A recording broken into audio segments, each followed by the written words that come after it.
Kwa hiyo miongoni mwa fadhila usichana, maana yake sisi tuna nyumba mbili, tuna nyumba ya dunia na nyumba ya akhera. Hatujakatazwa kufurahi. Furaha ya mwanzo inayofanana na peponi ni kumpata mwanamke msichana ukaishi naye ndani ya nyumba hii, na baadaye nyumba ya akhera utaishi na mwanamke kama huyo mwenye usichana. Sasa faida ya mwanzo inaelezwa, wanasema faida ya kwanza, wanasema hivi: hakuna mwenye mate mazuri kama mwanamke msichana. Hii ina falsafa nyingi na kibiolojia. Sawa jamani? Naam. Hapo sikai sana, pagumu. Lakini la pili, na hapa pazuri japo pagumu. Hapa ni pazuri japo ni pagumu.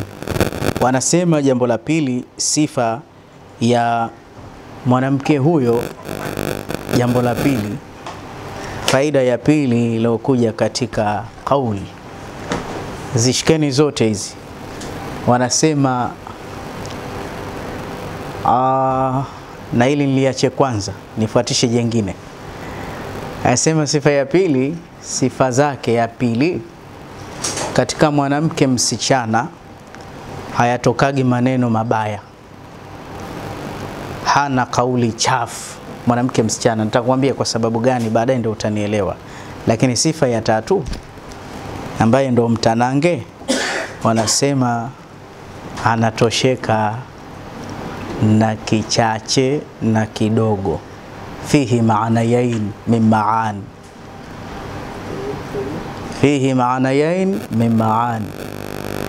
Na hili la kweli, na kama umempata huyo ndivyo hivyo, anatosheka na kidogo. Mwanamke mwari, kidogo cha mwanzo ncha nje na kidogo cha pili ncha ndani, anatosheka. Kwa sababu ana upendo wa kweli. Kwa sababu ana upendo wa kweli mwanamke mwari, basi mara nyingi ni katika wale wanawake wachache, maki wanawake wako wa aina mbili. Yuko mwanamke, hizi ni sifa za mwanamke anayekupenda, anakuwa tension sana na time yako kwake. Lakini asiyokupenda anakuwa tension sana na chumo lako kwake. Mwanamke anayekupenda, ukirudi nyumbani mikono mitupu, anakukumbatia, anafurahi. Ile kurudi kwako tu ndo anapenda. Na hata pengine mna njaa huendi, ile suhuba na yeye tu anapenda. Ndio yule anayependa picha za pamoja na wewe. Utamkuta anatengeneza vitu kwenye WhatsApp anakutumia, unaona zinatoka picha zake, picha zako za zamani zote anaunganisha. Yani anapenda kujimithilisha na wewe. Hii ni sifa ya mwanamke mwenye upendo na khasasa alokuwa mwari.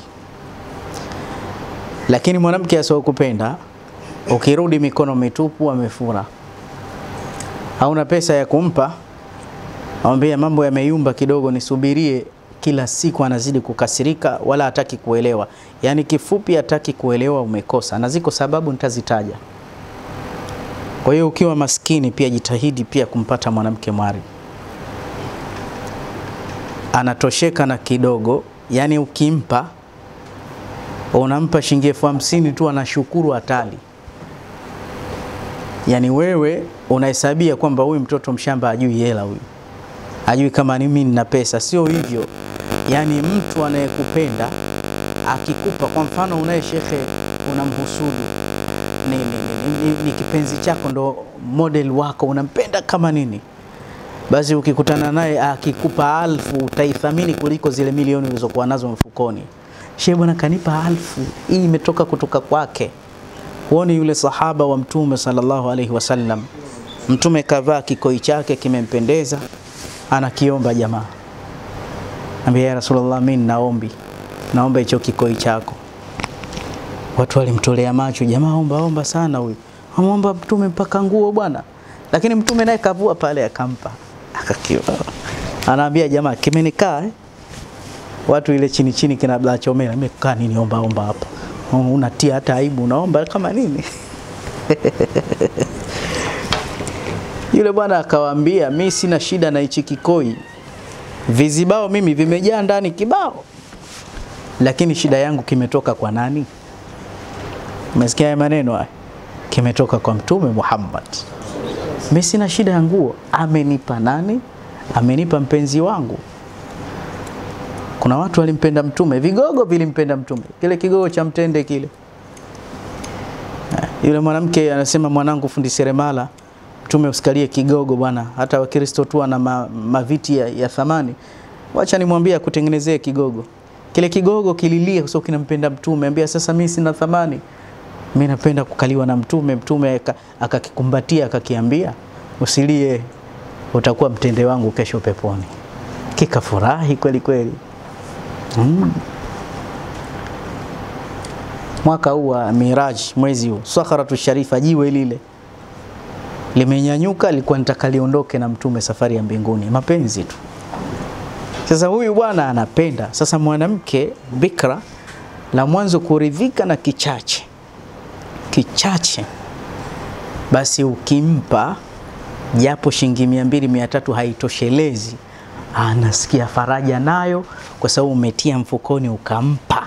Yeye anachokitaka wewe sio kitu chako, na ukimpa hata kitu chako thamani yake ni kubwa, na atakushukuru, anakaribia kukusujudia. Mungu akuongezee, wallahi wewe ndio kila kitu, mpaka utashangaa shukrani gani hizi kwa hichi tu, shukrani gani hizi. Na hapendi pia mali zako kutumika sana. Utamwona unamhudumia kinda hospitalini, anaanza, mume wangu kila nikitoa hela zile zinaniuma. Ngambia sasa si ndio matumizi? Si ndio matumizi? Hii ni sifa ya mwanamke mtoto mdogo. Cha nje anachoridhika nacho kichache ni hicho.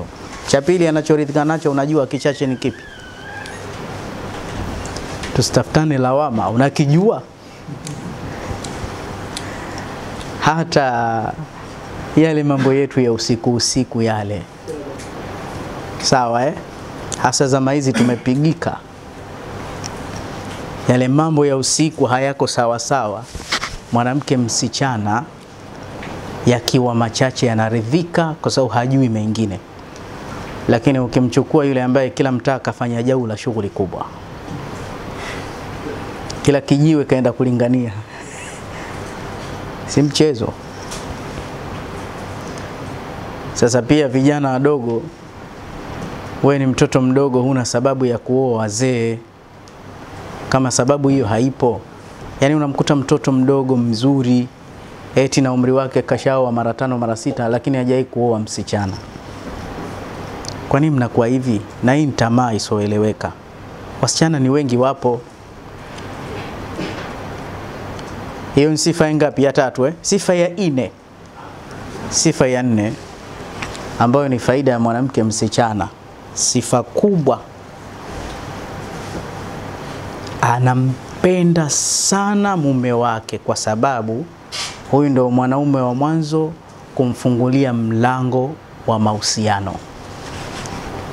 Yeye ndio kamuingiza duniani, yeye ndio kamtoa ushamba. Unajua mwanamke siku ya mwanzo ambaye hakuwahi kukutana na vitu hivi, akipata hug, akipata kumbatizi, yeye hamjui, kibiolojia anajikuta anajiamini. Kwa sababu mwanamke kuna sifa 20 siwezi kuzitaja za mwanamke aliyokuwa msichana. Mwanamke msichana mbele ya kundi la wanaume hawezi kupita hata siku moja. Ana kitete, lazima ajikwae. Na Mtume alishawahi kusema, wanasema kana nabii ashaddu an-nasu al-haya min al-khadra'i fi hidriha. Alikuwa na aibu Mtume kama mwanamke mwali. Ina maana wanawake wali ni waoga, alafu mwanamke mwali ana haya sana. Sasa mwanamke akipata kumbatizi la mwanaume, baadhi ya maeneo fulani yakiguswa, ambayo ya maeneo yapo 16, yakiguswa anapata kifua mbele, anakuwa jemedari, anauona ulimwengu.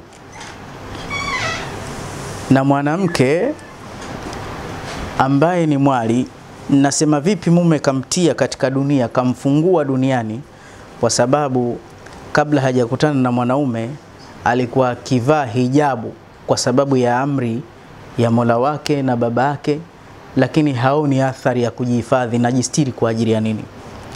Lakini baada ya kukutana na mtu wake huyu, mwanzo kabisa anatambua thamani ya kiuno chake, thamani ya mikono yake, thamani ya kifua chake. Sasa anaanza kuwa na haya za kweli.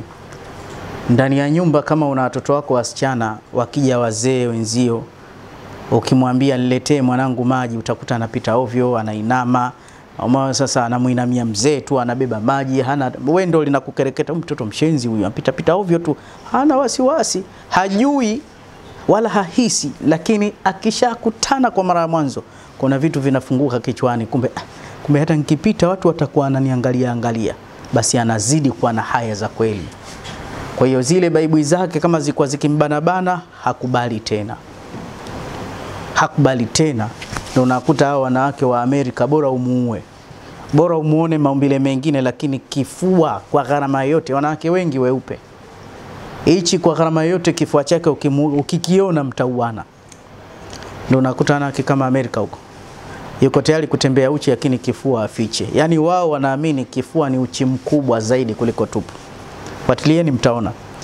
Lakini kitaratibu ndivyo hivyo, kwamba mwanamke katika viungo vyake vingi, cha thamani kuliko vyote cha mwanzo kinachukua namba moja, thadiyaiha. Si unaona ule ubeti wa wanachuoni, al-hurra tamutu ju'an wala taakul bi thadiyaiha, wametaja hilo. Wasema mwanamke muungwana anakubali afe njaa, lakini hawezi sawa kula kupitia kifua chake. Na ndio maana hata Mtume sallallahu alaihi wasallam alinyonyeshwa na Sayyida Halima na mwingine nani hivyo. Kwa nini Thuwaiba? Kwa sababu wanawake wa zamani walikuwa kilinda mpaka vile vifua visidondoke. Kwa hiyo mtu bora amlipie mwanae ili kusudi asinyonyeshe. Na hata sisi wanaume, mtu ukikutana na wanasema karibia 80 mpaka 90 ya wanaume, akikutana na mwanamke cha mwanzo anaanza kukitizama ni kifua. Sasa mwanamke msichana, hizi zawadi kwanza uhakika zipo. Hizo lawalawa hizo kwa mwanamke msichana zipo. Na hizi Mungu kaziwekea mishipa mikubwa miwili. Leo si kazi yake sihitaji. Hiyo mishipa iko mikubwa miwili. Kila upande wa kifua chake kuna mshipa mkubwa. Iko miwili hiyo. Na ina siri yake. Kubwa sana. Kubwa sana. Ingekuwa kipindi hiki cha usiku, ningeshuka hapo bondeni nikachambua kidogo, angalau chuma cha mkuranga apate faida kamili. Apate faida tintama. Sawa. Wewe mpaka Mtume sallallahu alaihi wasallam, Mtume alikuwa alipomwona Saida Aisha, bado hajaeleza wazi nia yake, anamkuta mama yake Aisha anamfokea Aisha, Mtume kakasirika. Usimfokee bwana huyu mtoto huyu, amsema tu hivi. Kumbe Mtume ana nia yake njema hapo. Mtume kanigomba, nimemkemea huyu, umeona, lakini mjeuri huyu. Kumbe ni mkewe Mtume naye akaona na yeye Mtume kaoa wanawake, make usianze haraka. Si Mtume naye kaoa wajane, ni sawa, lakini Mtume sallallahu alaihi wasallam kapita kwingi kutufundisha sisi yeye kama mfano, na Allah ndio kampitisha kote huko, ili alooa mjane aishi hivi, ambaye anaoa mwari aishi hivi. Lakini umuhimu wake Mtume hajakosa kumuoa msichana. Kwa hiyo faida hiyo anatosheka na kidogo kwa maana mbili. Lakini faida ya 4, ana mapenzi ya kweli, kwa sababu huyu ndo kamuingiza katika ulimwengu wa kihisia. Kwa hiyo bwana, mwanamke msichana anakupenda hatari. Yani yale mapenzi ambayo hakuna kulazimisha. Mwanamke msichana hakinai. Utamuudhi, atasema mimi basi, lakini utamkuta anaanza kulia na wazazi wake. Mimi sijui kitu kinakaa hapa, kila nikitaka niseme simtaki nashindwa. Hata umbloki atatafuta kila namba. Yani ukiona mwanamke anakusumbua na kutafuta, huyo mwanamke ni msichana huyo. Wewe ndo ulianza kumuingiza katika mlango huu. Hata yule ambaye ashafanya jaula kila mtaa, bado anamkumbuka yule aloanza kumkaribisha katika mlango huu. Anamkumbuka sana. Anamkumbuka.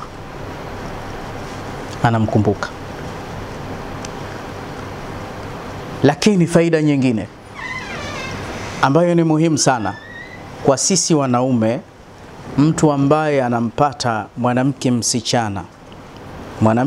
msichana, kwanza automatically roho yake inajengeka mapenzi na wazazi wa yule msichana. Anakuwa na wazazi wanne, wa kwake na wa yule, kwa sababu anawapa heshima.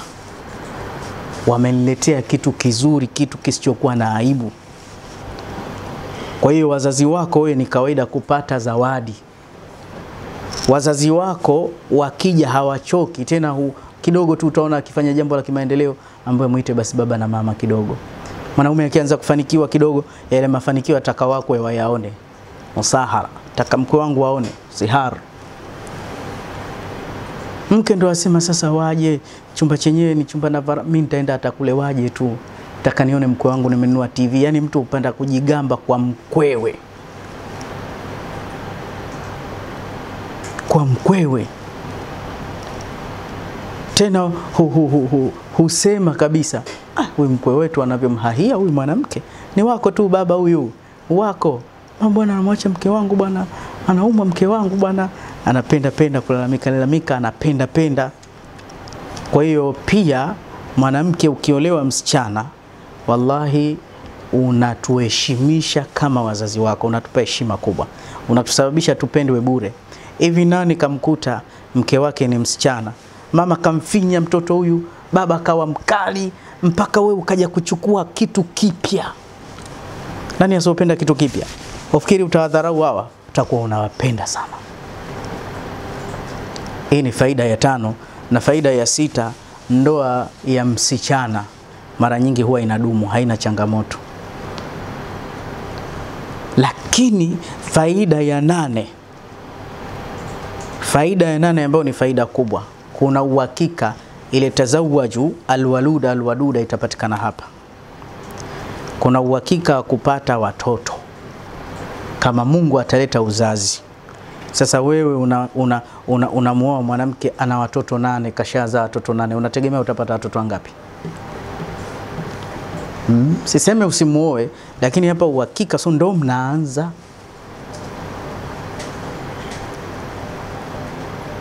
mnaanza. Lakini pia ipo heshima kubwa, so wewe ndio peke yako. Wewe ndio peke yako. Hii ni sifa ya mwanamke msichana. Wako baadhi ya wanawake wanatutumia sisi message kwa sababu ya ushauri. Tunawashauri yafuatayo. Unamkuta mtu yupo katika mahusiano na naamini huyu ndio mchumba wangu wa baadaye, lakini mahusiano yao kwa mtizamo wa Kiislamu sio sahihi, ila mara nyingine wanakuwa watu wa dini nyingine. Sasa yule mchumba wake anamwambia tule lile tunda kwanza, kama kithibitisho kuhakikisha sisi ni wamoja, baadaye tutaoana. Kwa hiyo kuna baadhi ya wanawake wasichana anataka kutoa tunda lake kwa sababu anaamini mchumba wake keshaenda nyumbani kujitambulisha. Si tunamshauri usithubutu, kwa sababu huijui kesho yako itakuwaje. Inawezekana asikuoe. Ndo tunarudi pale pale, kuna madhara makubwa kufanya kitendo cha ndoa kabla ya ndoa. Na ninavyosema usichana ni mtamu. Usichana au bikira una kheri, ni mtamu ukiwa ndani ya ndoa. Yani narudia tena, usijidanganye ukahangaika eti nje ya ndoa huyo msela atakupenda. Utampenda wewe. Na ukisikia watu wameumizwa na mapenzi, ni watu ambao wamejidangisha wakaingiliwa pasi na ndoa, na mtu yoyote asikufiche. Sasa sikiliza, mtu akimpata mwanamke mwari ndani ya ndoa, anaamini huyu ndo wake wa kufa na kuzikana, anamuelewa, hata akiwa na udhaifu anamvumilia. Lakini mwanaume yoyote akimpata mwanamke nje ya ndoa, hathamini ule usichana kwamba eti wewe ndo wakufa na kuzikana, kwamba sasa nimekuharibia usichana nikuoe. Hakuna, bali anasema nimefungulia njia, sasa wasela wataanza kupita hapa. Unajua kufukulia njia. Nimetengeneza barabara, angalia sasa atakavyoanza kuzunguka mashariki na magharibi. Kabisa. Ndio unakuta ala, mbona kanikuta hivi alafu kaniacha? Hawezi kukupa thamani. Hawezi kukupa thamani. Kwa hiyo chonde, bismillah, umeolewa, ndoa imepita, Mungu atatia thamani ya ule usichana wako. Lakini unaharibiwa mapema, hamna hata cha usichana, haina faida yoyote. Usikubali kufanyiwa usichana feki. Lakini pia kuna baadhi ya kabila akikukuta we ni msichana ana nyumba, anakuandikisha nyumba ndio mahari yako. Na kuna baadhi ya kabila akikukuta si msichana na umemdanganya we si msichana, anakuacha hapo hapo. Hapo hapo anakuacha. Na sisi wanaume tuna wivu kiukweli. Sasa mwanamke kuwa msichana, hii ni hifadhi kwetu. Waweza ukagombana na mke wako, akamwambia nataka kurudi nyumbani kidogo, haya nenda. Unamdhania tu kwamba ni utoto ataacha. Lakini kama hukumkuta ni mtoto, unasema inawezekana kishakumbuka yule mpuuzi wake sasa. Wacha akayakumbushie. Na kwa wiki umwachie. Hata kama kaenda kwa wema tu, wewe rudi bwana. Unakaa huko vipi? Kumbe ni hamu ya nyumbani tu, unasema pengine. Usichana mali sana. Na ndo maana sasa mtu akimuoa mwanamke akimwacha anamuumiza sana. Anamuumiza kweli kweli. Kwa hiyo kuna baadhi ya wanawake sawa anaolewa ili amsahau mwanaume wake wa kwanza. Kwa hiyo unamkuta anamtafuta mtu anafanana na mumewe wa kwanza. Mpaka wewe unashangaa, wewe dada unanipendea nini? Mwisho ukikaa sana anafunguka kisa. Mimi bwana kiukweli sikufichi. Nilikuwa naye mtu wangu zamani kanimwaga. Sasa kila siku nashindwa kumsahau. Sasa nikikutizama wewe naona kama mnafanana. Umeona sasa hatari hiyo. Kwa hiyo unatumika kuziba pengo tu. Kuziba pengo tu. Mada hii haidharaulishi watu, wanawake wajane wengi, na kuoa kuna fadhila, na kuastiri kuna ujira, hasa wawe na watoto. Na kuna wanawake wengine ni wajane lakini wakawa bora na wazuri na wanayajua mambo pengine kuliko hata hawa wasichana. Kwa sababu mtu ambaye ameachika, pengine aliachika kwa uzembe wake, kuto kujitambua utoto. Namkuta mwanamke, mimi bwana akili yangu haikuwa sawa, lakini sasa hivi nikiolewa, huyu namkuta kweli akija anatulia vizuri, hana changamoto kwa ndoa. Lakini pia ukubwa nao una kheri zake. Unamkuta kishajua usafi, kishamjua mume, kishajua kadha, yani aloachwa. Umeshafahamu vizuri. Akija kwako pia unaweza ukastareheka kama alivyostareheka Mtume Muhammad. Saida Khadija alimpatia Mtume kuliko wake zake wote, kwa sababu hakuwa na utoto tena, muda wa kucheza ulishaisha. Ametoka kwa majanga ya kuolewa mara mbili, kwa hiyo alimliwaza Mtume sallallahu alaihi wasallam. Kwa hiyo msinielewe vibaya, maana zitashuka comment. Maneno gani haya? Hata Mtume alioa wajane, lakini bado umuhimu wa msichana uko pale pale. Na mazungumzo yangu yanalenga kitu kimoja, kwamba wanawake wasichana wajitunze mpaka dakika za mwisho. Na la mwisho, hizi faida nimeenda haraka. Miongoni mwa faida ya 9, mwanamke bikra huolewa haraka sana. Yani hachuji. Mwanamke msichana anaolewa sana kwa haraka mno. Yani hivi sasa wewe tangaziwa bwana kuna binti hajaolewa, alafu ni msichana, hajai kuguswa, wewe mwenyewe unashtuka.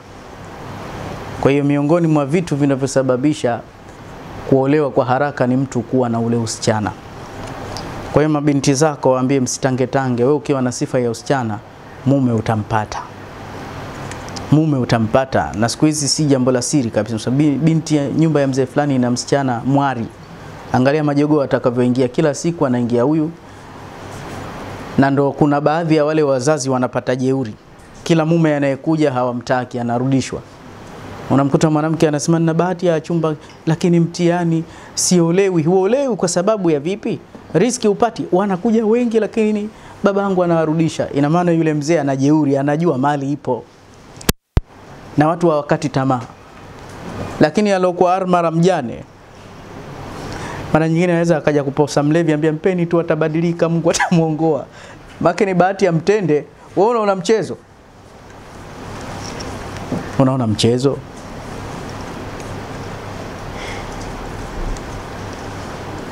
Sasa ndio maana unakuta baadhi ya watu binti yake humuozesha mapema kulinda ile habari ile. Na kuna watu wana historia fulani, ana usichana aolewi. Nilikutana na mjukuu wa sahaba radhiyallahu ta'ala anhu. Nilikutana naye mjukuu wa sahaba, ni Waarabu kutoka Urjun, Jordan. Mwarabu kutoka Jordan. Anasema ni katika wajukuuze masahaba. Nilikuwa naye msikiti wa Kitumbini fi sabilillah, nikawa kama tarjama wao na translator ile lugha yao ya Kiarabu. Huyu aliniambia, kwani huku kwenu inawezekana mwanamke akaingiliwa tu bila ndoa afu akaolewa? Nikamwambia kwa nini? Niambia huko kwetu mwanamke akiyafanya hayo karibia kijiji kizima, kama ni Buguruni nzima inamtambua mwanamke fulani kafanywa hivi. Aoi, atakayeoa labda ni mtu kutoka mbali nchi nyingine, lakini wamlemle ni kama alama, ni kama amefumaniwa kwa kufanywa kitendo hicho. Haolewi. Sawa sawa. Sasa vijana wadogo, msiwe kama matrekta.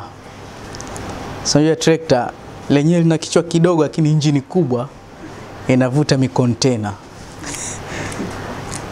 Sasa na wewe usiwe na injini ya trekta. Kijana mdogo umebeba miji mama, unaipeleka wapi wewe? Utazeeka mapema. Kuna watu wana hatari, yani anaoa mtu anamzaa. Ili balaa kweli kweli. Unajua kulea. Wewe huna haya wewe. Mwingine kaoa mama zaidi ya mama yake. Mpaka mama analia, ambia, mwanangu huyu nampeleka wapi huyu? Na kuna watu wanapenda hasa watu wazima wazee. Na wewe mtu mzima nayo, hii suna hii, nitamlea mume wangu. Sawa. Saa nyingine muangalie na hali. Vijana wadogo wenzenu wapo weni. Lakini nirudie kusahihisha kauli yangu. Wajane thamani yao ni kubwa sana, kidunia na kiakhera. Hapa napiga vita kuwaoa watu ambao wamekuwa watundu tu wakapoteza usichana wao. Mimi mwenyewe namba moja binafsi, kumuoa mjane niko tayari. Sawa. Lakini siko tayari kumuoa mwanamke ambaye amepoteza usichana wake kwa njia ya zinaa. Mimi nilishawahi kusema katika historia ya uchumba, nimekhtari wachumba 42 ndio nikaoa. Hawa wote walikuwa watoto. Lakini unamkuta mtoto mdogo, sifa zote zimeenea, lakini tayari kashaharibiwa mashuleni huko. Namwambia wewe utasubiri sana, utanishughulisha. Hatuwezi kuwachukua watu wachafu, ile ina athari yake. Ndio maana wazee wa zamani wanatabia kuchunguza mtu akiwa msichana, wanataka kujua kaolewa msichana. Walikuwa na hekima na busara zao pia. Kwa sababu saa nyingine ndoa zinayumba, kusuluhisha inakuwa rahisi. Yani si jambo la kidini, lakini ilikuwa ni vimila. Ilikuwa mtu zamani akioa, basi akishaoa wanafika na mwekea shuka white na anasisitizwa na yule kungwi, mlalia hapa. Hawajui maskini kuna nini. Wakiwa wamelala, asubuhi hata hawajaamka vizuri, watu wanaingia chumbani. Odi. Ngoja. Tayari washaingia mpaka ndani. Mbio wanakimbilia pale kitandani pale. Hii aibu hii. Ngojeni. Subiri tukusaidie, umeoa jana. Wanaenda kuikusanya ile shuka kwa haraka. Sasa kama habari zimeharibika, imetokea hali ile na huyu ni msichana, bila shaka pata kwa pana damu pale. Sasa utajisikia haya na pengine ukaudhika, wanafanya nini? Ngoja kuna usiwe na songoja tukafute. Yeye hamjui. Kumbe ndo wao wanapenya. Wakifika wanaiambia ile familia, hongereni sana, mmetutoa aibu na nyie hamjatuuzia mbuzi kwa gunia. Sasa pale ndo kunatoka zawadi pande zote mbili, mwenye godoro, mwenye vyombo, mwenye nini. Unakuta wanatunzwa, wanapewa vitu ambavyo hawana haja ya kutafuta maisha. Mwingine anasema mimi kabati itakuwa juu yangu. Ni sherehe ya kumtunza, anatunzwa vyote yule binti. Lakini wakikuta ile hali haiko, unakuta basi, lakini wanajua hapa hamna kitu hapa. Nasema vipi, ambia endeleeni na shughuli zenu, hela zako kula mwenyewe, au ashwaini aachana nao. Wambe kuitwa shwaini, wajanja mapema. Sasa kinachotokea hapa, ikitokea baadaye watu wakitatizana, wakigombana, wanaangalia wazee historia, au walikutana watoto wadogo. Kwa hiyo ni ule uchanga wa ndoa, wanaamini the first in heart, mwanzo unakuwa mgumu. Kwa hiyo wanawaonya afumbie mbona ondokeni, acheni ujinga hapa, kakaeni vizuri. Lakini wakiona changamoto imetokea na wanajua wamekutaje mazingira, hawapati tabu wazee. Wenyewe wanasema hapa suluhishiki hapa. Kashamkumbuka mjanja wake. Kaona hii mechi inavyochezwa sio kama inavyochezwa kule Yanga na Simba kule. Kwa hiyo amesaliti chama, ataka kurudi kwa chama chake cha zamani cha mpira. Kwa hiyo anasema hapa pasua, na ni pasua kichwa kweli, ufikiri nakutania? Kabisa. Wewe mtu anasema kabisa, yani wewe mume wangu tumwachie Allah tu, lakini sema umpendaye hakuoi. Ukishasikia kauli hizo, majanga. Yule alikuwa jahili, lakini mashallah nini? Unakuta kila siku unadharaulika, hawezi kukupenda. Mwanamke anampenda mgeni wake wa kwanza. Zamani nilikutana na dada mmoja anapiga story hizi, niko dirishani na wasikia. Nakwambia mtu wa mwanzo. Sasa yeye anaye mumewe, akambo nipe sifa, taka vitoto vidogo, ambie she utavipata wapi siku hizi bwana? Yani keshaji katisha tamaa. Wapo bwana, wafikiri hawapo? Wapo. Wewe jichanganye tu, wewe jichanganye, usijichanganye. Yuko mwanachuoni mmoja hivi na muhifadhi, aliradiana na mashekhe wenzie, tukanana. Wale mashekhe wenzie ufikiri walimpiga radi ya kielimu, radi ya kihali tu, ambia huyu ana makelele sana, mwache aendeleze kelele zake, tutamtajia babake sasa hivi. Aya we, tutamtajia babake sasa hivi, babake tunamjua sie na tuko hapa baba zake. Yule shekhe kawa kimya, sio kaja kutajiwa mlevi wa gongo. Mamake alikuwa mjanja akisurupuka hapa, anakuwa tunamuona. Na wanaume wana tabia kuhadisiana. Nikwambieni wanawake, wanaume wana tabia, wanatoka na hijabu zako, ambia yule mama ustadhi yule imekuwa hivi. Uzinifu mbaya sana. Lakini ukijihifadhi utaogopewa maisha. Kwa hiyo ile kauli yenu ya zamani irudisheni. Siku hizi kauli hiyo haipo. Ilikuwa mwanamke akitembelewa na mwanaume anaambia utaka uniharibu, anatumia hiyo lugha. Afu kisha niharibu itakuwaje? Anakuharibu kweli huyo. Anakuharibu. Na wewe usikubali kuharibiwa. Na mwanaume yoyote alokupenda kweli hawezi kutaka kukufanyia uzinzi. Taka kukuoa moja kwa moja. Sawa jamanini Kwa hiyo Mtume sallallahu alaihi wasallam akaoa wajane, na masahaba wameoa wajane, na sisi tuna haki ya wale wajane. Hawa sifa zao hazina tofauti sana na mabikra, lakini nasisitiza tu alokuwa msichana na ubora wake asiharibu usichana wake. Asiharibu usichana wake. Na wanawake sikuficheni, mwanaume akiwa mke wake ni msichana, anamuamini kwa asilimia nyingi zaidi. Mwanamke msichana ni vigumu sana kurubuniwa, muoga kama nini. Harubuniwi kabisa. Alafu hana tamaa ya wanaume. Hili la mwisho, sifa ya 10 ya mwisho. Sifa ya 10 ya mwisho, mwanamke msichana hautomuona hata siku hii akaongelea mwanaume fulani. Haongelei. Hajui thamani ya mwanaume, anakujua wewe. Lakini ukimuona mkeo anasema mume wangu yule Sheikh Othman yule, yani ananikosha kitabasamugi pale. Muona kile kifua chake, ile Sheikh mzuri lakini mashallah. Naambia uzuri wake nini? Ani yale mawaidha yake tu, yale mawaidha yake tu. Ujue balaa. Unakuta mtihani kweli kweli. Asa kwa msichana akija mtu, ba fulani nini? Wewe unamwambia yule mwenzio akae vizuri. Kaka pale kwenye kiti mpaka naona haya, ametuna. Atakuwa mashallah yule, lakini mtihani. Naambia wewe una adabu. Kulli almu'minati yaghdhudna min absari, na wanawake wahifadhi macho. Huhifadhi wewe. Sasa kama amekaa vibaya tutafanya nini? Sasa uwe haupo. Shemeji. Shemeji. Mzaha mwingi, hana miko, hana hofu. Jaula nyingi.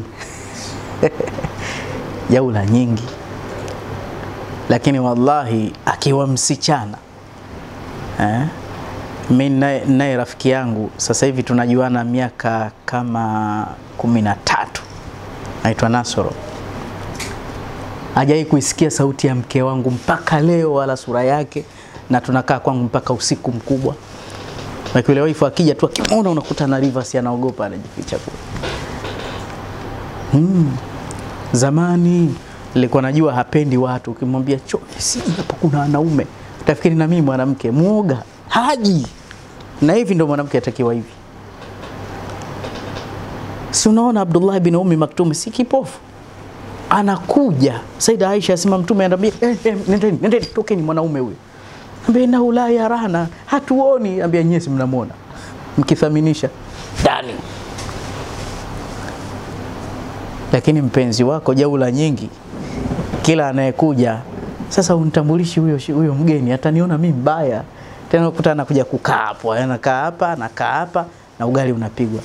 Shemeji ndio mimi bwana, ndio mke wa Sheikh Michael mimi. Mambo gani haya? Ndio pale unamkuta shemeji ana namba ya shemeji yake, kila siku anampigia.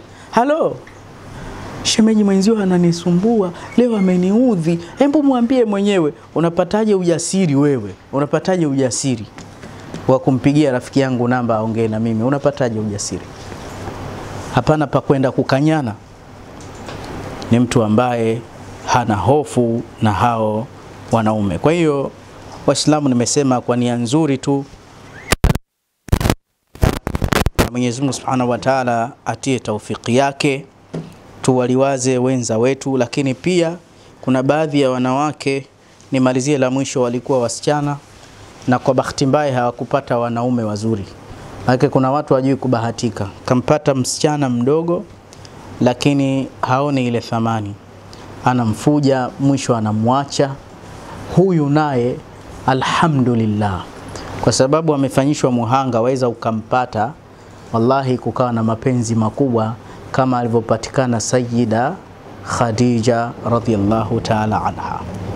Kwa hiyo kila mwenye binti yake ya mhifadhi ajue hiyo ni hazina, na wasichana nao wasikubali kufanywa vitendo viovu hivyo kabla ya ndoa zao, watapoteza network yao. Na sisi wenyewe ili tufaidi tendo adhimu, tusiwe na haraka, tuvumiliane.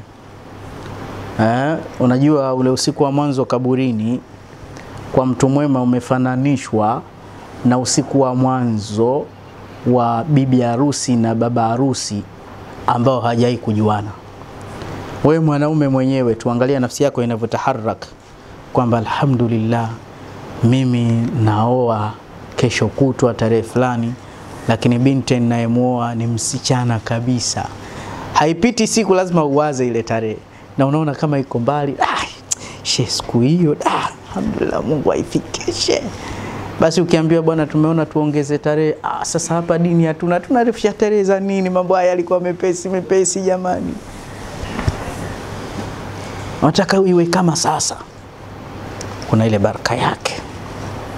Unafikiriaje wewe? Tunakusherehekea mtaani, tunafurahia harusi, na wewe unaondoka na mzigo wako, lakini ni wako peke yako.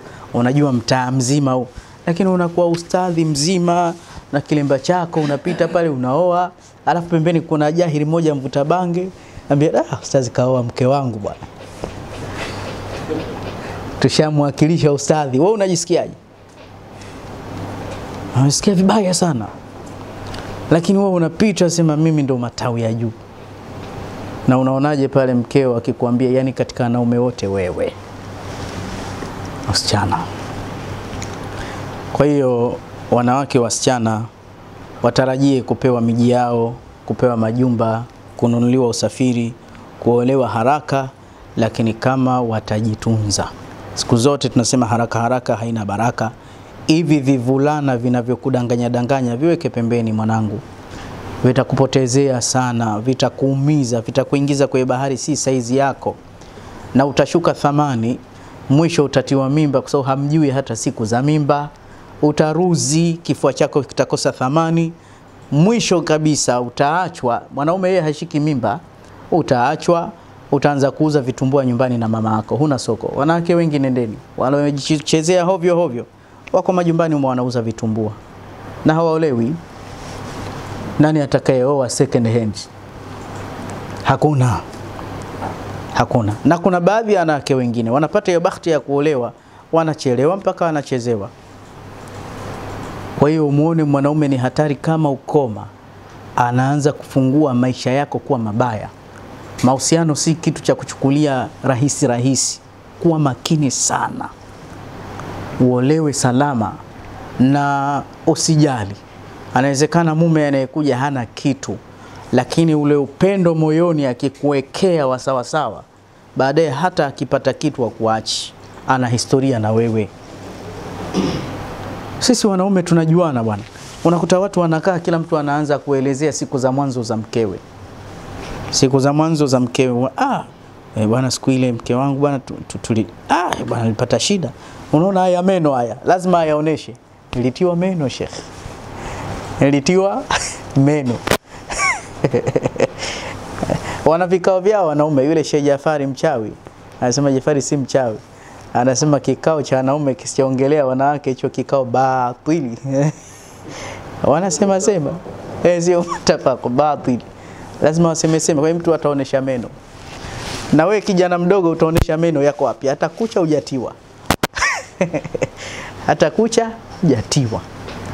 Umekuwa na haraka. Naye rafiki yangu mmoja, na uongo haufai, siku hiyo akatutambia bwana, mimi nimevuka maji bwana. Mimi nimevuka maji. Mke wangu nimeoa 3 milioni. Akamwambia wallah. Fanya mchezo nini? Na damu za kimanga hizi. 3 milioni nimepigwa mzigo kamili. Akamwambia alhamdulillah. Mungu akuhifadhie nyau wewe. Anatudanganya. Hatuambie ukweli sisi mashekhe wenzie. Hajatuambia ukweli.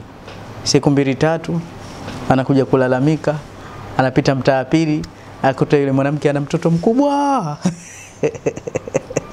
Mtoto mkubwa. Mbona kumbe keshazaa bwana. Na baadaye ka ugomvi kumbe hajaachika. Kama sisi ungetuambia tu.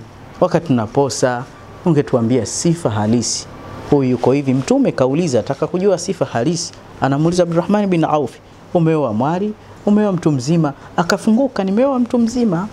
Kwani ukiongea ukweli kuna nini? Kwa sababu sisi ni wasaidizi wako.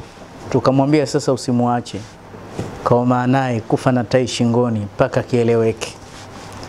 Kwa hiyo nasaha zetu za leo ni hizi, lakini nitazipangilia vizuri. Nitataja sifa za wanawake wadogo, lakini pia nitataja faida zao hakadha. Lakini bado narudia kusisitiza, mwanamke mjane ambaye ameachwa kwa dhulma au amefiliwa, huyo ana kheri zake na mara nyingi wanakuwa na baraka.